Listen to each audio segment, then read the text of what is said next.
வணக்கம். இலங்கையின் இன்றைய தலைப்புச் செய்திகள். கருதினாலுக்கு எதிராக பரப்பப்படும் பொய்ப் பிரச்சாரம். கத்தோலிக்க ஆயர் பேரவை கடும் கண்டனம். அறிக்கையும் வெளியீடு. நாட்டில் இன்று சில மாவட்டங்களில் இடைக்கிடையே மழை. வெளியான முன்னறிவிப்பு. சர்வதேச ரீதியில் இலங்கை முதலிடம். சுற்றுலாத்துறையில் புதிய சாதனை. முச்சக்கர வண்டியை கழுவும் போது மின்சாரம் தாக்கி 18 வயதுடைய இளைஞன் உயிரிழப்பு. கெஹல் பத்திர விவகாரத்தில் தொடர்பை பேணினாரா பிரதி போலீஸ் மா அதிபர். சிஐடியில் பல மணி நேரம் வாக்குமூலம். 11 வயது சிறுவனால் நேர்ந்த சோகச் சம்பவம். கெப்பண்டி மோதியதில் 8 தேரர்கள் உயிரிழப்பு. நாட்டில் தலை தூக்கும் டெங்கு நோய் அபாயம். மூடப்பட்டது பல்கலைக்கழகம். இதுபோன்ற செய்திகளை தொடர்ந்தும் அறிந்து கொள்ள இப்போதே எமது உரிமைக்குரல் நியூஸ் சேனலை சப்ஸ்கிரைப் செய்து தொடர்ந்தும் இணைந்திருங்கள். இனி தொடர்பான விரிவான செய்திகள். உயிர்த்த ஞாயிறு பயங்கரவாத தாக்குதல்களினால் பாதிக்கப்பட்டவர்களுக்கு உண்மையையும் நீதியையும் கொண்டு வருவதற்கான பேராயர் மெல்கம் கருதினால் ரஞ்சித்தின் முயற்சிகளுக்கு தனது முழு ஆதரவையும் தெரிவித்து இலங்கை கத்தோலிக்க ஆயர்கள் பேரவை அறிக்கையொன்றை வெளியிட்டுள்ளது. சமீப காலமாக சில தரப்பினர் கருதினாலையும் சில அருட்தந்தையர்களையும் மிகவும் அவமதிக்கும் வகையில் சமூக ஊடகங்களில் தீய மற்றும் பொய்யான கருத்துக்களை பரப்ப முயற்சி செய்து வருவதாக கத்தோலிக்க ஆயர்கள் பேரவை அந்த அறிக்கையில் சுட்டிக்காட்டியுள்ளமை குறிப்பிடத்தக்கது. கருதினால் தனது பதவி காலத்தை நீடிப்பதற்காக ஈஸ்டர் ஞாயிறு பயங்கரவாத தாக்குதலை பயன்படுத்திக் கொள்கிறார் என்பதே பிரதான பொய் பிரச்சாரம் என்று அவர்கள் அந்த அறிக்கையில் சுட்டிக்காட்டியுள்ளமை குறிப்பிடத்தக்கது. இது முற்றிலும் பொய்யான பிரச்சாரம் என்றும் ஆயர்கள் பேரவை இதை வன்மையாக கண்டிக்கிறது என்றும் அறிக்கையில் மேலும் தெரிவிக்கப்பட்டுள்ளது. நாட்டில் இன்று சப்ரகமுவ மேல் மற்றும் வடமேல் மாகாணங்களிலும் அத்துடன் காலி, மாத்தறை, கண்டி மற்றும் நுவர்லியா மாவட்டங்களிலும் இடைக்கிடையே மழை பெய்யக்கூடும் என வளிமண்டலவியல் திணைக்களம் எதிர்வு கூறியுள்ளது. இதேவேளை அனுராதபுரம் மாவட்டத்தில் சிறிதளவு மழை பெய்யக்கூடும் எனவும் எதிர்வு கூறப்பட்டுள்ளது. அத்தோடு மத்திய மலை பிராந்தியத்தின் மேற்கு பிரிவுகளிலும் வடக்கு, வடமத்திய மற்றும் வடவேல் மாகாணங்களிலும் அத்துடன் ஹம்பாந்தோட்டை மற்றும் திருகோணமலை மாவட்டங்களிலும் மணித்தியாலத்திற்கு சுமார் 40 முதல் 50 கிலோமீட்டர் வேகத்தில் அடிக்கடி பலத்த காற்று வீசக்கூடும் என்றும் குறித்த எச்சரிக்கை அறிவிப்பில் தெரிவிக்கப்பட்டுள்ளமை குறிப்பிடத்தக்கது. இதேவேளை கல்பெட்டி தொடக்கம் கொழும்பு ஊடாக காலி வரையான கடல் பிராந்தியங்களின் சில இடங்களில் மழை அல்லது இடியுடன் கூடிய மழை பெய்யக்கூடும் என இந்த அறிக்கையில் மேலும் தெரிவிக்கப்பட்டுள்ளது. இதேவேளை கடல் பிராந்தியங்களில் மணித்தியாலத்திற்கு 30 முதல் 40 கிலோமீட்டர் வேகத்தில் தென்மேற்கு திசையிலிருந்து காற்று வீசும். முல்லைத்தீவு தொடக்கம் மன்னார் ஊடாக புத்தளம் வரையான அத்துடன் மாத்தறை தொடக்கம் ஹம்பாந்தோட்டை ஊடாக பொத்துவில் வரையான கடல் பிராந்தியங்களில் மணித்தியாலத்திற்கு 50 முதல் 60 கிலோமீட்டரிலும் கூடிய வேகத்தில் அடிக்கடி காற்று அதிகரித்து வீசக்கூடிய சாத்தியம் காணப்படுகிறது. இவ்வாறான சந்தர்ப்பங்களில் இக்கடல் பிராந்தியங்கள் மிகவும் கொந்தளிப்பாக காணப்படும். நாட்டை சூழவுள்ள ஏனைய கடல் பிராந்தியங்களில் மணித்தியாலத்திற்கு 50 கிலோமீட்டரிலும் கூடிய வேகத்தில் இடைக்கிடையே காற்று அதிகரித்து வீசக்கூடும். இவ்வாறான சந்தர்ப்பங்களில் இக்கடல் பிராந்தியங்கள் ஓரளவு கொந்தளிப்பாக காணப்படும் எனவும் தெரிவிக்கப்பட்டுள்ளமை குறிப்பிடத்தக்கது.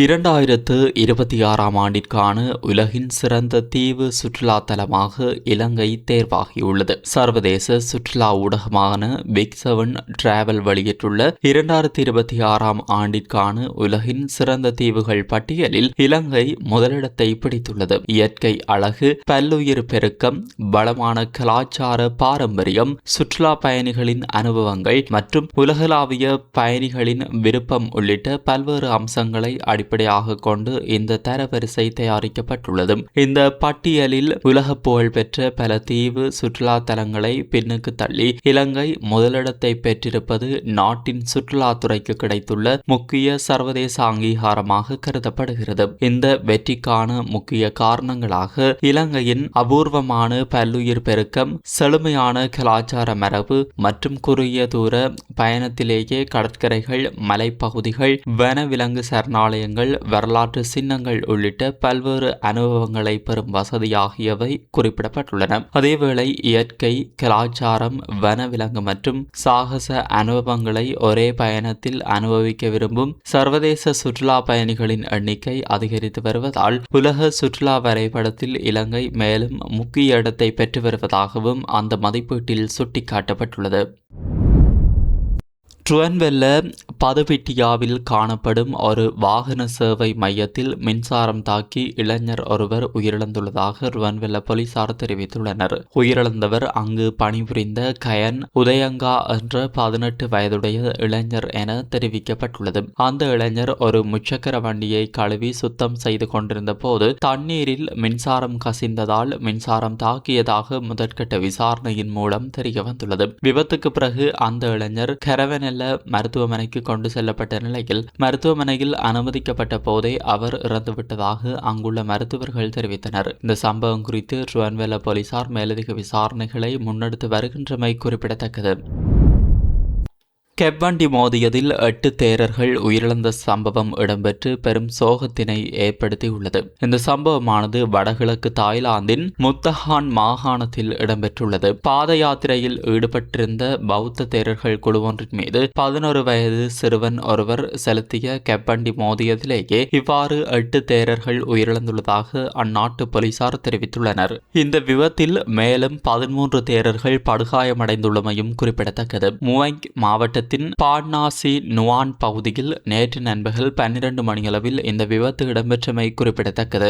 விபத்து நடந்தவுடனேயே விரைந்து செயல்பட்ட போலீசாரும் நிவாரண குழுவினரும் சம்பவ இடத்திற்கு சென்றபோது விபத்தின் காரணமாக பல தேரர்கள் வீதியோரமாக விழுந்து கிடந்ததாக தெரிவிக்கப்படுகிறது. இந்த விபத்தில் 5 தேரர்கள் சம்பவ இடத்திலேயே உயிரிழந்துள்ளதுடன் படுகாயமடைந்து வைத்தியசாலையில் அனுமதிக்கப்பட்ட தேரர்களில் 3 சிகிச்சை பலனின்றி உயிரிழந்துள்ளதாக தெரிவிக்கப்படுகிறது. காயமடைந்த ஏனைய 13 தேரர்களும் வைத்தியசாலைகளில் அனுமதிக்கப்பட்டு அவர்களுக்கு தேவையான அத்தியாவசிய சிகிச்சைகள் வழங்கப்பட்டு வருகின்றன. ஆரம்பகட்ட போலீஸ் விசாரணைகளின்படி விபத்தை ஏற்படுத்திய கெவ்வண்டியை 11 வயது சிறுவன் ஒருவரே செலுத்தியுள்ளமை உறுதியாகியுள்ளது. அவர் தனது பெற்றோரின் அல்லது பாதுகாவலரின் எந்தவொரு அனுமதியுமின்றி இந்த வாகனத்தை செலுத்தி சென்று இந்த பாரதூரமான விபத்தை ஏற்படுத்தியுள்ளமை தெரிய வந்துள்ளது. இந்த சம்பவம் குறித்து தாய்லாந்து போலீசார் மேலதிக விசாரணைகளை மேற்கொண்டு வருகின்றமை குறிப்பிடத்தக்கது.